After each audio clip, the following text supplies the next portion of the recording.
Welcome to another episode of Henley Off the Water. It is an exciting day because the entry list is out. It's also an exciting day because I'm joined by Grace Prendergast, who is a new steward, to talk about a new chapter for Henley and a very exciting entry list. What has caught your eye from that long list of crews and racing to come? I think there's a lot of interesting things this year. One of the standout is probably the international entries. I guess being a post-Olympic year, I think where it sits in the cycle has attracted a lot of countries to come, and I mean, to me it almost looks like it's world-class quality. So I think I'm excited to see all those battles play out on a different sort of environment. You're not in your 6-lane racing, but we're seeing the best in the world come together and race head-to-head in a different sort of environment. New Zealand are part of that. Yes. When you look down the list post-Paris for the New Zealand team and of the small boats that are coming here to Henley, what do you think of them? What do you make of this sort of new chapter for New Zealand rowing? Well, I think that's it. It does feel like it's quite a new chapter. I think you look at the team and we don't have those same recognisable names that we have had probably for the last few Olympic cycles. So I guess on one hand it's exciting. On the other hand, I would say it's a little bit of an unknown, but that's probably why it's so important for them to come to regattas like this to get more race experience. And there are a few athletes that are in the team for a few years, and now they're kind of stepping up to be those ones that are that need to lead the team. But I think it'll be really interesting, and I think it's also interesting to see a few double ups. That is, I think, a challenge in itself. One year I did that in the women's pair and the women's 8 here, and it's a busy week, so I'm interested to see how that'll play out. So that is Finn Hamill. Yes. He's in the double scull and in the diamonds. Yeah. And the diamond, that's a very challenging schedule, but the diamonds itself, the men's single scull, looks to be absolutely an extraordinary competition. Yes, I think when you have people like Ollie Zeidler, who I think he's quite public in his love for Henley and racing here, so he's always a great supporter of the regatta. You have Olympic champions from Tokyo and Paris, obviously. It's early in the week. People are going to be coming up against world-class battles, so I feel like it's going to be a fascinating thing, and even making it through to the later part of the week is going to be a challenge. So we've also got a huge entry from the Netherlands, and you would expect, as ever, the British, this is home water. The two pre-eminent nations from the Paris cycle sort of coming head to head, almost in every boat class of the premier events. That's also an amazing sensation to feel, well, this could be, sort of Olympic champions, Olympic medalists vying off all the way down those premier events. Yeah, I think having the top nations come together to race here is really exciting, and it shows how much people value this race experience as well. They were obviously both really dominant at Paris in the Olympics, and then seeing how they're sort of transitioning into the next cycle is always quite a fascinating event to see who's returned, who's on form, and even where they've gone in their crews is always really interesting. So I'm looking forward to seeing how they choose to prioritise it and boat them. And who out of the Dutch team, would you say that is the race I want to see? I want to see their new cycle up to LA begin here. I think we've mentioned the diamond, and I think that has some really good entries. So that's going to be Twellar and Van Dorp, and obviously we've mentioned Ollie Zeidler. We've got the Greek sculler from Tokyo, Duskos. So there are sort of 4 absolutely marquee names that are going to come clashing together in the diamonds. Yeah, and I think it's early in the season. It's nice to kind of stamp your name on events, and so I think seeing who comes out and really sort of is trying to grab the single by the Leghorns to show that they're dominant and be like, this is where I want to do well. I think that's going to be a fascinating battle. And I think the singles at Henley is really fascinating because it's a big mind game. It's you, one other person, and you're so close. You feel like you're almost in the same lane as people. So that sort of mind game, that dynamic is always a fascinating one as well. And I think there's something in a match racing in a single, which over 2K when it's 6 lanes, you sort of get, everyone tries their effort from start to finish, and you sort of get a ranking. Oh, and you can say afterwards, oh look, there was X seconds between, so the gaps are sort of almost predictable or certainly understandable. Yes. Whereas at Henley, particularly in a small boat, particularly in a single scull, that clash can be not physical but mental, can be so dramatic. And when the thing changes, we've seen some massive challenges in the past where the thing just, basically the losing sculler just, that's it. I know I can't win from here, and the gap opens massively. Yeah, which I reckon that's one of the best things about Henley is in 6-boat racing, you might be able to get behind, but you might have the 2nd, 3rd, 4th place to sort of drag you up to first. But as you say, in Henley, it feels like it's a real drag race until someone sort of explodes and they're like, actually that's me done. And you've seen that multiple times. But then you've also seen amazing races where people, I remember Mahe here one year was able to come back from a distance where I was like, oh, I don't think he's got this, and then pipped on the line and ended up winning that. So there's some really exciting races happening. Let's move on to some of the bigger boats. So we've got the Croatians in their Cox's 4, the Sinkowicz brothers, sort of almost, they were legends even before Paris, and then what they achieved in the pair in Paris, can you even cement legendary status? I mean, I guess you can, to whatever level is beyond legends. And now here they're going round again, they're sort of amazing, huge figures in the sport. But as you get, there's that calculation, and I remember it well from my career, as you get older, there is no denying the fact that you can't get fitter and you can't get stronger and you can't really get more technical. I struggled, but there's sort of somewhere there's a down point, an inflection down, and surely it must be coming for them, but yet they seem to be able to resist it. Yeah, they're a fascinating crew to watch, and I think their rowing journey has been a really interesting one. I think first of all, to row in a small boat with a brother, I think for so many years, I credit to them. They've done incredibly well. But I think to now move into the slightly bigger boat. But it'll be fascinating to see, as you say, that if you can keep progressing. But also motivation-wise, it's a long time to really try and be that best in the world. But I feel like they're quite characters. So I think they do it really well. And I think coming to a regatta like this, where they actually enjoy the atmosphere and things like that, keeps them fresh, I imagine. But it'll be fascinating to see how they can bring 2 other people into the mix, and whether maybe they're going to go for another cycle and try and win another event. That'd be great.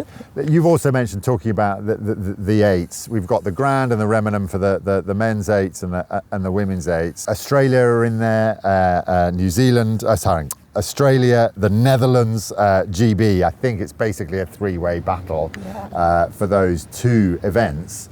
What's it like in a big 8 at the regatta? Because there aren't many races, you don't have a lot of warm-up, you might arrive late, you might even only be coming into the boat tents on Thursday or Friday, ready for perhaps a Saturday race, might even be just going out for a final.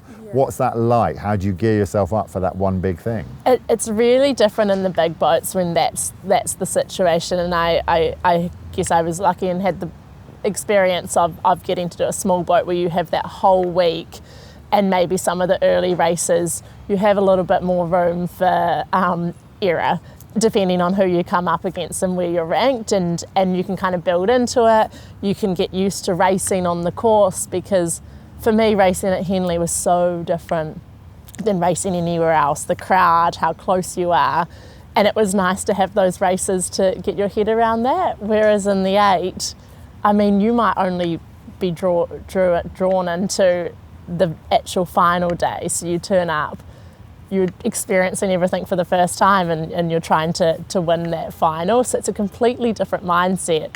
But I do think by that stage, you're just like chomping at the bit to actually get out there, get racing. You've sat at home all week, you've watched all the coverage. And I think you're like, I want to have my turn to enjoy it. So I think there's an element of just once it's your turn, you're so excited by that stage. And they're sometimes the most fascinating races. Another big team that's coming is Australia. Not the most happy moment in Paris with it. You know, they've sort of had a real dip in the Paris Olympics. Now, you know, like everyone, it's a new, you know, era. They're rebuilding. It's a new start. They've been racing in Europe. They've come over with a big squad. They've been racing on the World Cup circuit. What do you make of their initial impacts in this new LA cycle? I think it'll be interesting. They've had some people return that are key members of their squad. So I feel like they will have a good level of experience tied in with some new fresh faces. And I'm sure they're looking to do a bit of a reset. I'm sure they've gone away since Paris and really debriefed and decided, okay, how are we going to turn this around and kind of rectify the way they were going. So I feel like it might be quite an exciting time for them. Sometimes it takes a real, a low to really spark you into some changes that will make a real impact. So I'm quite fascinated to see if they've been able to utilise that and I guess step up, or how things are going in their camp, because they're a dominant rowing nation and they're really coming to this regatta with a full team. So I think I remember them coming. I mean, it's a few years, but in the run up to Tokyo, and they came to one Henley and seemingly won everything, and it was like they were larger than life. They were everywhere. They were sort of in a very lovely way. They were in your face, and it was brilliant. It was absolute, and I sort of wish that for them again. You know, it didn't feel good in Paris watching them just on a dip. You know, a bit like the German team, Ollie Zeidler apart. You know, it was a real dip. Yeah, and everything comes and goes, and I think in swings, and every country has this period of time, but I guess it's how you react to it. And I agree, when Australia is on form, they are quite unbeatable. So I do, no matter how competitive I was with Australia in my rowing days, like I do really hope they can turn that around and kind of get back to the Australia we all know. And as you say, there was that one year where they just won absolutely everything. I was like, share ground maybe. So if we move away from the premier events, what catches your eye in you know, I mean, Henley is such a renowned for the combination. You know, not only do you have the best practitioners of the world, you know, one of the wonderful things about these boat tents as a younger athlete coming up through the sport at club level, at school, at junior level, is you're sort of racking next to and boating next to the giants of the sport. And so what draws your eye about some of the other competitions? What are you looking forward to? And I don't know, is there a student one you're going to watch? Yeah, I think what's exciting about these student events is how this is really becoming a worldwide regatta, and the number of American unis that are choosing to come over and race as well. And I mean, it's a big effort to come over, but you see how they value this regatta. So when you get to see kind of the best unis from America line up and race with the universities from the UK, and if there's any others, it's really exciting to see how the talent across the ocean matches up, because obviously the American uni system is massive, yeah, and the eights they can produce, and then seeing how this like side of the world can stack up against them, I think is always fascinating. And we've got some lightweight, heavyweight mix as well. Harvard, I think, are coming with 5 crews. That, I mean, some of them are lightweight categories. Obviously, lightweight categories are sort of dwindling art form now in international rowing, but you know, in the States it still exists, and seeing that clash is, okay, well, everyone's going to be looking at the wind and thinking, a lightweight is always going to want tailwind to sort of narrow the gap traditionally between an open weight crew and a lightweight crew. Yeah, I think the lightweight heavyweight combinations are really interesting and playing a big part. And I know we've moved away from sort of the premier events, but I think the Irish are coming in a lightweight heavyweight combination with probably the most well-known lightweight rowers in the world, and seeing those crews match up when you've probably come from quite different programs within your national squad, so you might row differently. Like I think of the Irish lightweight double, and they're incredibly fast, so they're unique and they're really got their own unique style, and then matching them up with their sort of heavyweight double is a fascinating kind of... Well, you've learned, actually that's a really good thread of the regatta. I didn't even consider this before, but you've nailed it, which is lightweight versus heavyweight is going to happen here in a way that perhaps we haven't seen before. So Harvard lightweights are coming. They won't be the only lightweights in the student events, of course. We've got the Irish lightweights in the Queen Mother, in the Diamonds, Duskos, that he was a lightweight, then he turned heavy and won the Olympic gold medal in heavyweight single.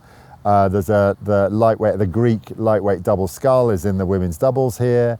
So actually all of those are people looking for a new chapter, a sort of new challenge outside their existing competitive structure, and it's now time for, okay, who knows how this is going to end up? Let's just go for it.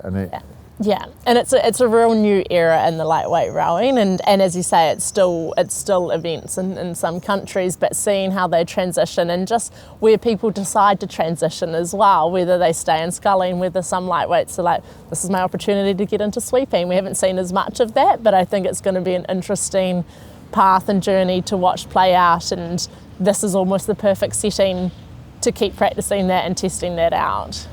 And then let's just go down, all the way down to the sort of junior in age down, to the junior events. I don't know what you were doing in the rowing world at 17, 18, but put yourself in their shoes and cast your mind back to what you were like.